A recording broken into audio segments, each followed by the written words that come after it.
முருக பக்தர்களுக்கு பயம் வந்தால் என்றும் முருகனே துணை என்றிருக்கக்கூடிய முருக பக்தர்களுக்கு ஏதேனும் பயம் ஏற்பட்டால் என்ன நடக்கும் தெரியுமா? இந்த மந்திரம் அதற்கான விளக்கத்தை கொடுக்கும்.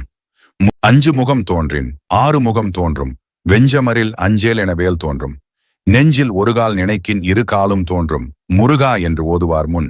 இதோட விளக்கம் என்னவென்றால், முருகா என்று ஓதுவார் மனதில் எப்பொழுதாவது அச்சம் வந்து தோன்றும் போது 6 முகம் தோன்றும். கடுமையான மனப்போராட்டத்தில் இருக்கும்போது அஞ்சேல் என்று வேல் தோன்றும்.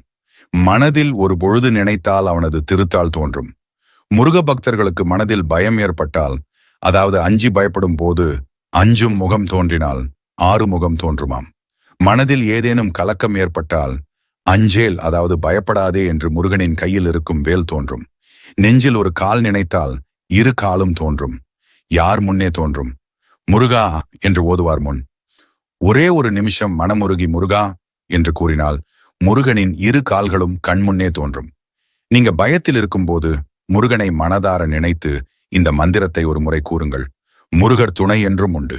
ஏதோ ஒரு வழியில் முருகன் உங்களுக்கு துணையாக இருப்பார். முருகனை மனதார நினைப்போம், முருகனின் காலடியை பிடிப்போம்.